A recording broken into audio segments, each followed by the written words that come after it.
మీద ఇదే మేడ్చల్ మల్కాజిగిరి జిల్లా రంగారెడ్డి జిల్లాలో 9,000 ఎకరాల భూములు బాంబే స్టాక్ ఎక్స్చేంజ్ లో కుదబెట్టి బ్రోకర్లకు 700 కోట్ల రూపాయలు లంచమిచ్చి 10,000 కోట్ల రూపాయలు రంగారెడ్డి మేడ్చల్ భూములను హెచ్ఎండిఏలో భాగంగా కుదబెట్టి 10,000 కోట్ల రూపాయల అప్పులు తెచ్చిండు.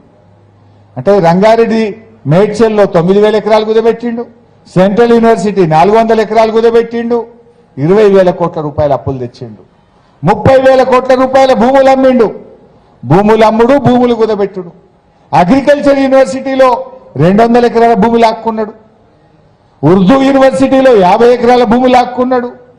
పాలిటెక్నిక్ కాలేజీలు 59 పాలిటెక్నిక్ కాలేజీలు రాష్ట్రంలో ఉంటే ఆ ఆస్తులను కూడా ఇప్పుడు బ్యాంకుల్లో కుదబెట్టి దాన్ని ప్రైవేట్ యూనివర్సిటీకి కట్టబెట్టి ఆ భూములను కూడా ప్రైవేట్ వ్యక్తులకు అమ్ముకునేటువంటి ప్రయత్నం చేస్తున్నాడు. ఏది ఇచ్చిపెట్టలేడు. యూనివర్సిటీ భూములు వదిలేడు, కాలేజీల భూములు వదిలేడు, చివరికి ప్రజల భూములు వదిలేడు, ప్రభుత్వ భూములు వదిలేడు, కూకట్పల్లి హౌసింగ్ భూములు వదిలేడు. పొద్దున్నేస్తే భూముల చుట్టే తిరుగుతా ఉన్నారు. ఇది ఇలా ఆలోచించాలి, ఎటువైపు పోతుంది ఈ రాష్ట్రం.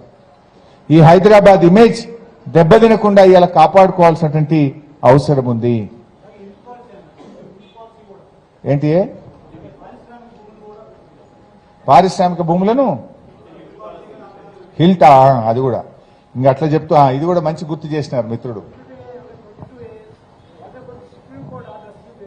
Yes yes I will explain. Health policy, ఆ హిల్ట్ పాలసీ ఏంటో మీకు తెలుసు. ఇలా ఈ చుట్టుపక్కల జీడిమెట్ల కానీ సనత్ నగర్ కానీ కొన్ని పారిశ్రామిక కార్యాలయాలు ఉన్నాయి, కంపెనీలు ఉన్నాయి. దాన్ని కూడా అమ్మే కార్యక్రమం పెడుతున్నాడు 50-50. ఇప్పుడు అక్కడ కుకట్పల్లిలో ఉండే ప్రజలు అక్కడ ఉద్యోగాలు చేస్తున్నారు, కార్మికులుగా పనిచేసి ఇక్కడ జీవిస్తున్నారు. ఇప్పుడు ఆ ఫ్యాక్టరీలను మీరు అపార్ట్మెంట్లు కట్టుకోండి, రియల్ ఎస్టేట్ బేరాలు చేయండి అంటే ఫ్యాక్టరీలు మూతపడితే కొన్ని లక్షల ఉద్యోగాలు కోల్పోయే ప్రమాదం ఉంటుంది. మరి ఆ ఫ్యాక్టరీ మళ్ళీ పెట్టిన తర్వాత ఉపాధి కొనసాగిన తర్వాత నువ్వు దాన్ని తీసేసినా మంచిదే. ఏమనంటే హిల్ట్ పాలిటీ పేరిట కొన్ని లక్షల కోట్ల కుంభకోణం జరుగుతూ ఉంది. అసలు ఈ 22A మా మిత్రుడు ఇందాక చెప్పినట్టు సుప్రీంకోర్టు జడ్జిమెంట్లు, యుఎల్సీలో ఇందాక పెద్దలు జయప్రకాష్ నారాయణ గారు కూడా చక్కగా చెప్పారు, జేపీ గారు. ఏంటి అసలు 2008వ సంవత్సరంలో రాజశేఖర్ రెడ్డి గారు ముఖ్యమంత్రిగా ఉన్నప్పుడు ఈ రాష్ట్రంలో యుఎల్సీ యాక్ట్ను రద్దు చేయడం జరిగింది. అర్బన్ ల్యాండ్ సీలింగ్ ను రద్దు చేసినారు తెలంగాణ రాష్ట్రంలో. యుఎల్సీ రద్దు అయిపోయిన తర్వాత, యాక్ట్ చట్టం రిపీల్ అయిన తర్వాత భూములన్నీ ఫ్రీ అయినాయి కదా, లేఅవుట్లు అయినాయి, హుడా అనుమతులు ఇచ్చింది, గవర్నమెంట్ అనుమతులు ఇచ్చింది, ప్రజలు ప్లాట్లు కొనుక్కున్నారు, అక్కడ ఇండ్లు కట్టుకున్నారు. ఇలా రేవంత్ రెడ్డి ప్రభుత్వం ఏం చేసిందంటే 2008 కంటే ముందు నీ భూమి యుఎల్సీలో ఉంది అని చెప్పి ఆ భూములను తిరిగి యుఎల్సీలో పెట్టినారు. కాలనీలు 2008లో యుఎల్సీ రిపీల్ అయిన తర్వాత అంతకు ముందు ఎప్పుడో యుఎల్సీలో ఉండేని ఇవాళ యుఎల్సీలో కాలనీలు పెడితే ఎంతమంది ప్రజలు ఆగమవుతారు? సుప్రీంకోర్టు జడ్జిమెంట్లు వచ్చి, హైకోర్టు జడ్జిమెంట్లు వచ్చి కొన్ని భూములను ప్రైవేట్ భూములుగా ప్రజలు హక్కులు దొరికినాయి, లేఅవుట్లు అయినాయి, అక్కడ అపార్ట్మెంట్లు వచ్చినాయి, ప్రజలు ఇల్లు కట్టుకున్నారు. ఇవాళ తిరిగి మళ్ళీ ఆ భూములను సుప్రీంకోర్టు జడ్జిమెంట్లో ఫ్రీ అయినటువంటి భూములను కూడా ఈ రోజు దాన్ని 22Aలో పెట్టడం అనేటువంటిది ఇది సుప్రీంకోర్టు నియమ నిబంధనలను ఉల్లంఘించడమే అవుతుంది. ఇలా ఒక్క మాటలో చెప్పాలంటే మీరందరు కబ్జాదారులండి. రేవంత్ రెడ్డి ఏం మాట్లాడుతుండు? కబ్జాదారులే ధర్నాలు చేస్తుండ్రు. మీరు ఈ వయసులో 70 ఏళ్ల వయసులో 80 ఏళ్ల వయసులో పిలిస్తే కూడా మీరు రారు. పొలిటికల్ మీటింగ్ పెడితే మీ కడుపులో ఆవేదన ఉంది గనక, ఆందోళన ఉంది గనక, మీకు అన్యాయం జరిగింది గనక మాకు న్యాయం జరగాలని చెప్పి ఇలా మీరందరూ కూడా బయటకు వచ్చినటువంటి పరిస్థితి. దాన్ని అర్థం చేసుకొని చేసిన తప్పును సరి చేసుకోవాల్సిన ప్రభుత్వం ఇంకా ఉల్టా మిమ్మల్ని పట్టుకొని కబ్జాదారులు అనడం అంటే ఇదేదో పుండు మీద కారం చల్లినట్టు. మీరైనా కబ్జాదారులా? రూపాయి సంపాదించి కష్టపడి మీ జీవితం యొక్క కళ ఆ ఇల్లు అపార్ట్మెంట్ ను మీరు కట్టుకుంటే ఇవాళ దాన్ని రాత్రికి రాత్రి 22Aలో పెట్టి ప్రజలతో ఆడుకుంటున్నటువంటి పరిస్థితి. బట్ ఏది ఏమైనా ఇది చెల్లదు. మన రాజ్యాంగం మనకు హక్కులు కల్పించింది. ఇలా ప్రభుత్వం యొక్క బాధ్యత ప్రజలకు ప్రాణాలకు రక్షణ కల్పించాలి, ప్రజల ఆస్తులకు రక్షణ కల్పించడం అనేది ప్రభుత్వం యొక్క ప్రాథమిక విధి. కానీ ఈ రేవంత్ రెడ్డి ప్రభుత్వంలో ప్రజల ప్రాణాలకు రక్షణ లేకుండా పోయింది, ప్రజల ఆస్తులకు కూడా రక్షణ లేకుండా పోయింది. బట్ మీరేమీ ఆందోళన చెందొద్దు. ఒక ప్రధాన ప్రతిపక్షంగా మా బాధ్యత, ప్రభుత్వం తప్పు చేస్తే ఆ ప్రభుత్వంని నిలదీయాల్సిన బాధ్యత ప్రతిపక్షంగా మా మీద ఉంది. ఆ ప్రభుత్వం మెడలు వంచి ప్రజలకు అండగా నిలబడాల్సినటువంటి బాధ్యత మా మీద ఉంది. డెఫినెట్ గా మీ సమస్య పరిష్కారం అవుతుంది. ఇవాళ మీ గురించి మేము అనేక రకాలుగా ప్రభుత్వం మీద ఒత్తిడి తెచ్చే ప్రయత్నం చేస్తా ఉన్నాం.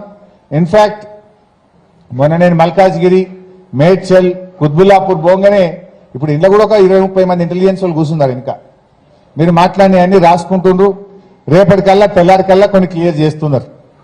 వాళ్ళకు కూడా అర్థమైంది ప్రజల్లో వ్యతిరేకత పెరుగుతుంది, మేము తప్పు చేసినామని అర్థమై నేను ఎక్కడ పోతే అక్కడ నా చుట్టే పోలీసులు తిరుగుతున్నారు. అవి రాసుకుంటుండ్రు, కలెక్టర్లకు చెప్పి తెల్లారికల్లా తీపిచ్చే ప్రయత్నం కూడా జరుగుతూ ఉంది. సరే మంచిదే కదా, అట్లీస్ట్ మాకు కావాల్సింది ప్రజలకు న్యాయం కావడమే మాకు కావాల్సింది, ప్రజల సమస్య పరిష్కారం కావడమే మాకు కావాల్సింది. రాజకీయాలు ఇంకా 2 ఏళ్ళు ఉన్నాయి, అప్పుడు చూసుకుందాం. ఇప్పుడు ఈ సమస్య మీద మేము ఎందుకు మాట్లాడాల్సి వచ్చింది? మీరు తప్పు చేసినారు కనుక, ప్రజలు కష్టాల్లో ఉన్నారు కనుక, ప్రజలు ఆందోళనలో ఉన్నారు కనుక, ప్రజలకు అనేక రకమైనటువంటి చిక్కులు వచ్చినాయి. ఇప్పుడు భూముల అమ్మకాలు జరుగుతలేవు, కొనడం జరుగుతలేదు, మనము బ్యాంకుల్లో పెట్టి అప్పు తెచ్చుకుందామంటే అప్పు రానటువంటి పరిస్థితి ఉంది. సో కనుక ఆ ప్రజల కోసం మేము పోరాడుతున్నాం తప్ప రాజకీయాల కోసం కాదు. రేవంత్ రెడ్డి గారు రాజకీయాలు పక్కన పెట్టు, బేషరతుగా రాష్ట్ర వ్యాప్తంగా 22A పెట్టిన భూములన్నీ కూడా తొలగించాలని చెప్పి మేము డిమాండ్ చేస్తా ఉన్నాం.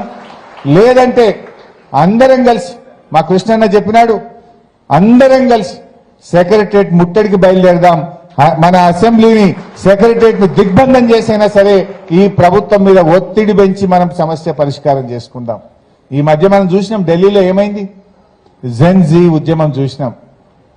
నీట్ ప్రశ్నపత్రం లీక్ అయితే ప్రభుత్వం మొండిగా పోయింది. మొండిగా పోతే యూత్ అంతా పోయి ఢిల్లీలో కూర్చుంటే దెబ్బకు కేంద్రం దిగొచ్చింది, ధర్మేంద్ర రాజీనామా చేసిండు, దాని మీద కొత్త చట్టం వచ్చింది. మంచి మాట కొద్ది చేస్తావా మిస్టర్ రేవంత్ రెడ్డి? ఢిల్లీ తరహాలో ప్రత్యక్ష ఉద్యమానికి బయలుదేరాల్సి వస్తుందా? నువ్వే ఆలోచించుకో. అంతదాకా తెచ్చుకోకు, మర్యాద కొద్ది పెట్టిన దాన్ని తొలగించు, ప్రజా సమస్యలు పరిష్కరించు అని చెప్పి కోరుతూ అందరికీ నమస్కారం. జై తెలంగాణ.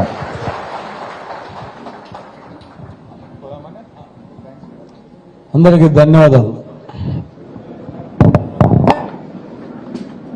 గౌరవనీయులు, మీ అందరి అభిమాని నాయకుడు, మేము ఎప్పుడన్నా ఎమ్మెల్యేలు కలిస్తే మాట్లాడుతూ ఉంటాము.